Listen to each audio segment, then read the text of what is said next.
Hola a todos, mi nombre es Angie y hoy les voy a explicar cómo podemos percibir el dolor a partir de dos tipos específicos de neuronas.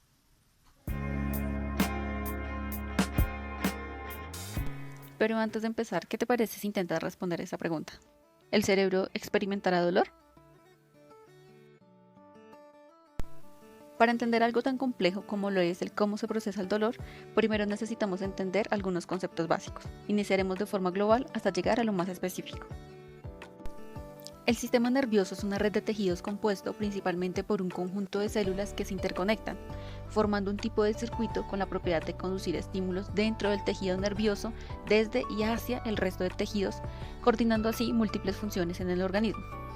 Este tejido nervioso forma estaciones por donde pasan las vías neuronales en los diferentes órganos del cuerpo, agrupándolos según su localización en dos partes. Uno de estos es el sistema nervioso central. Este está constituido por la médula espinal y el encéfalo. De este último forman parte el cerebro, el cerebelo, la protuberancia y el bulbo raquídeo. El sistema nervioso central está encargado de recibir y procesar las sensaciones recepcionadas en los sentidos y transmitir las órdenes de respuesta.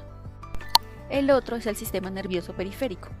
Este está formado por nervios y neuronas que se extienden fuera del sistema nervioso central hacia los órganos y los demás miembros del cuerpo.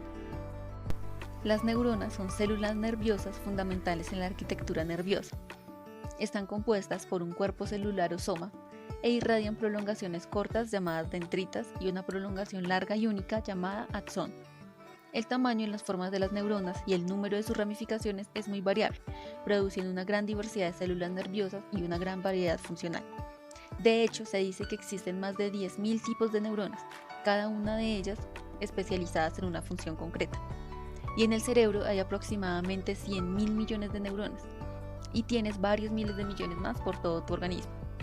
Las neuronas son clasificadas por dos categorías, la primera según su función y la segunda según su morfología, es decir, su forma. Entre estos tipos de neuronas encontramos tres que trataremos específicamente aquí. Estas son las sensitivas o sensoriales, las motoras y las interneuronas. Primero vamos a definirlas por su función.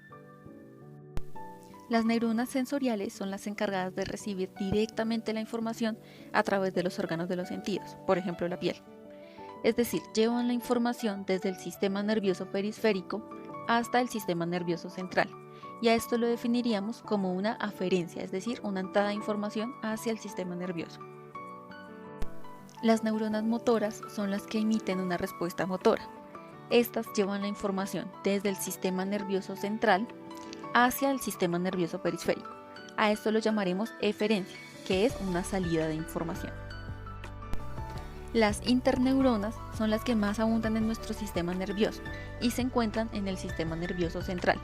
Estas neuronas son las que procesan la información que le llevan otras neuronas y la lleva a otras áreas de la región encefálica. Es decir, actúan como intermediarias en este caso entre las neuronas sensitivas y las motoras. Ahora sí hablaremos de su morfología.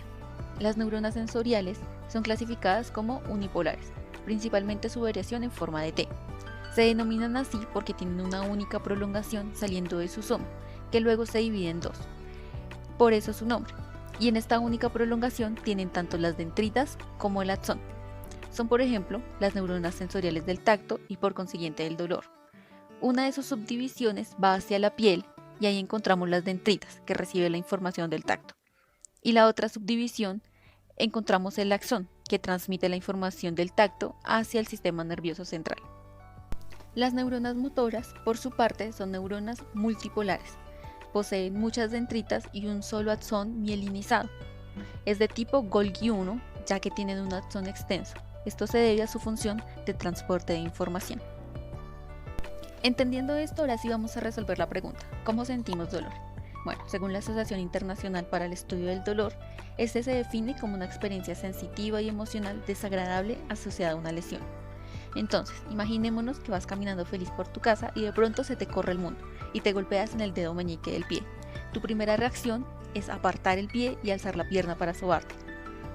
Bueno, el golpe estimula los receptores sensoriales que se encuentran en la piel y este nervio transmite el impulso a la médula espinal. Allí se interconectan con las interneuronas que llevan la información desde la médula espinal hasta el encéfalo para que éste pueda procesar la sensación de dolor.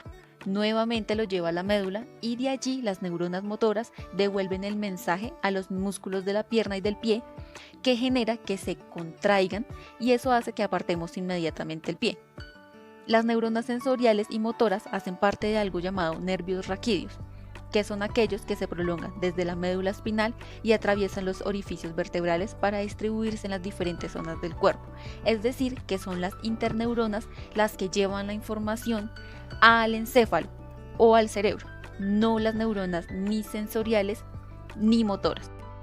Detrás del dolor hay mucho más procesos y mucho más complejos, pero bueno, a grosso modo y enfocándonos más en las neuronas, esta sería una explicación cercana y sencilla. Antes de finalizar, vamos a ver la respuesta de la pregunta que hicimos al inicio. ¿El cerebro experimenta dolor? La respuesta es no, el cerebro no experimenta dolor. El cerebro es el único órgano del cuerpo sin receptores de dolor, lo que resulta paradójico, pues es el encargado de procesar las señales de dolor de todas las otras áreas del cuerpo.